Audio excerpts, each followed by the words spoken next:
BRS నుంచి వాళ్ళని కూడా తండ్రి కొడుకులు వస్తారో, మామ అల్లుడు వస్తాడో, బావ బామార్ది వస్తాడో, ఎవడో ఒకడు వాళ్ళని కూడా రాని చర్చ పెడదాం, బజార్లో పెడదాం, అంబేద్కర్ చౌరస్తాలో పెడదాం, అంబేద్కర్ సాక్షిగా చర్చ చేద్దాం. 10 ఏళ్ళు కేసీఆర్ ముఖ్యమంత్రిగా, 12 ఏళ్ళు నరేంద్ర మోడీ ప్రధానమంత్రిగా, 12 నెలలు మన ప్రభుత్వం ఇందిరమ్మ ప్రభుత్వం చేసిన పనుల మీద చర్చ చేద్దాం.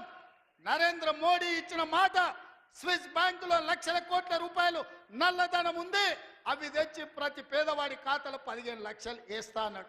ఒక్క పేదోని ఖాతాలన్నా మోడీ 15 పైసలు వేసినాడే? వేసిండా? ఒక్క రూపాయి నల్లధనం తేలే. కానీ నల్లధనం ఉన్నోళ్ళు దేశం విడిచి పారిపోయినారు.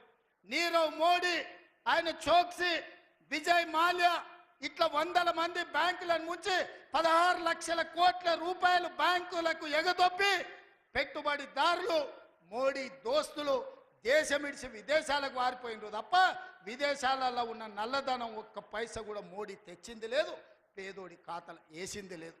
రైతుల ఆదాయం 2 చేస్తా అన్నాడు. కానీ రైతు వ్యతిరేక నల్ల చట్టాలు తెస్తే 16 నెలలు ఢిల్లీ సరిహద్దుల్లో సైనికులాగా వేలాది మంది రైతులు దీక్ష చేసి నరేంద్ర మోడీ మెడలు వంచి జాతికి క్షమాపణ చెప్పి రైతు వ్యతిరేక నల్ల చట్టాలను మోడీ చేత ఉపసంహరింపజేసిండ్రు రైతులు. అదేవిధంగా 2022 లోపల ప్రతి పేదవాడికి ఇల్లు అందిస్తా అన్నాడు మోడీ. ఏ పేదోడికి ఇల్లు ఇచ్చినవో ఈరోజు అప్పక్పల్లికి రా, చూపిద్దురా మోడీ ఇచ్చిన ఇల్లు ఎక్కడుందో. నేను అడుగుతున్నా, నారాయణపేటకు రా, మోడీ ఇచ్చిన ఇల్లు ఎక్కడున్నాయో నువ్వు చూపిద్దురా. సంవత్సరానికి 2 కోట్ల ఉద్యోగాలు ఇస్తున్నాడు. 12 ఏళ్ళు అయింది, 24 కోట్ల ఉద్యోగాలు రావాలి. ఆ లెక్కన ఒక తెలంగాణకే 1 కోటి ఉద్యోగాలు రావాలి. ఎవరికి వచ్చినాయా ఉద్యోగాలు? ఓ కిషన్ రెడ్డికి, ఓ బండి సంజయ్కి 2 ఉద్యోగాలు వచ్చినాయి. తెలంగాణలో ఎవరైనా మోడీ ఉద్యోగం ఇచ్చిండా?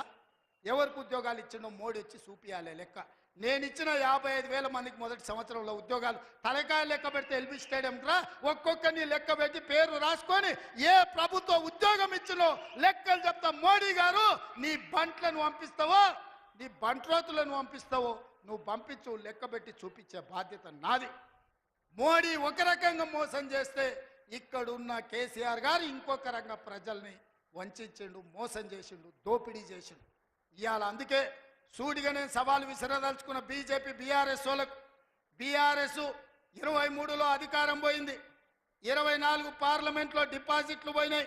ఇప్పుడు జరిగే ఎమ్మెల్సీ ఎన్నికల్లో పోటీకి అభ్యర్థులు దొరకలేదు. అదో దిక్కుమాలిన పార్టీ, తండ్రో దిక్కు, కొడుకో దిక్కు, అల్లుడో దిక్కు, బిడ్డో దిక్కు, కాకుల్లాక వాడి పొడుసాలను చూస్తున్నారు. ఈ కాకులకు సరైన జవాబు చెప్పాల్సింది కాంగ్రెస్ పార్టీ కార్యకర్తలే అని చెప్పి నేను ఈ సందర్భంగా తెలియజేయదలుచుకున్నా. మీరు అడగండి, 10 ఏళ్ళు వాళ్ళు పరిపాలన చేశారు, 10 నెలల్లో మనం అన్నీ చేయలేదని అంటున్నాం. 5 ఏళ్ల కోసం కదా ఈ ప్రభుత్వం ఎన్నికైంది. 5 ఏళ్లలో అన్ని పనులు పూర్తి చేసే బాధ్యత మనది. ఇవాళ అందుకే పేదలకు అనుకూలంగా పేదల పాలన ఉన్నది. పేదలు బాగుపడితే, పాలమూరు పచ్చబడితే వాళ్ళ కళ్ళు మండుతున్నాయి, వాళ్ళ కడుపు మండుతుంది. పాలమూరు ఎండాలే, మన జీవితాలు పాడు కావాలి అనేది వాళ్ళ ఆలోచన. అందుకే మనమందరం అప్రమత్తంగా ఉండాలి. ఈ జిల్లాకు ఒక అవకాశం వచ్చింది, మన ప్రాజెక్టులు మనమే పూర్తి చేసుకుందాం, మన నిధులు మనమే కేటాయించుకుందాం, మన పనులు పూర్తి చేసుకునే బాధ్యత మనది.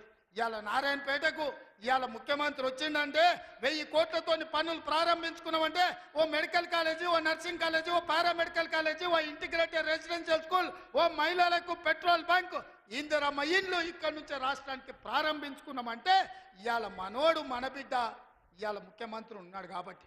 పెద్దలు చెప్పిండ్రు మట్టికి పోయినా ఇంటోడే పోవాలి అని. ఇవాళ తెలంగాణ రాష్ట్రానికి మీ బిడ్డ ముఖ్యమంత్రి ఉంటే వాళ్ళ కడుపు మండుతుంది, కళ్ళల్లో నిప్పులు పోసుకుంటారు. ఇవాళ మన మధ్యలో పంచాయతీలు పెట్టాలని చూస్తారు, మన ప్రాజెక్టులు ఆపాలని చూస్తారు. అందుకే ఈ ప్రాంతంలో వచ్చే పరిశ్రమలైన సాగునీటి ప్రాజెక్టులకైనా భూసేకరణను అడ్డుకోకండి. మీకు నష్టపరిహారం అధికంగా ఇచ్చే బాధ్యత మాది. మీరు కొత్త ప్రాజెక్టులు, కొత్త భూములు కొనుక్కోండి, కొత్త ప్రాజెక్టులు కట్టుకోండి. 10 లక్షలు కానీ అవసరమైతే భూములు పోయేటోళ్ళకి 20 లక్షల రూపాయలు ఇప్పించే బాధ్యత నాది. మీ బిడ్డ ఉన్నాడు ఇక్కడ, మీ సోదరుడు ఉన్నాడు. మీరెవ్వరు బాధపడకండి, కన్నీళ్ళు పెట్టుకోకండి. ప్రభుత్వ ఖజానా నుంచి మన జిల్లాకు నేను ఈరోజు నిధులు ఇస్తా. మా అనిరుద్ధ్ రెడ్డి ఉన్నాడు, ఈరోజు ఉదండాపూర్ ప్రాజెక్టు గురించి చెప్తున్నాడు. ఖచ్చితంగా ప్రాజెక్టు సమస్యను తొందరలోనే పరిష్కరించే బాధ్యత నాది. నష్టపరిహారం ఇచ్చే ఉదండాపూర్ ప్రాజెక్టును పూర్తి చేసి రైతుల్ని ఆదుకునే బాధ్యత నేను తీసుకుంటా. ఇవాళ మీ కష్టాలు తీరవకపోతే మీ సమస్యల్ని పరిష్కరించకపోతే మీ బిడ్డ తెలంగాణ ముఖ్యమంత్రిగా ఉండి ప్రయోజనం ఏందని నేను మిమ్మల్ని అడుగుతున్నా. సంపూర్ణమైన విశ్వాసం పెట్టుకోండి. లేక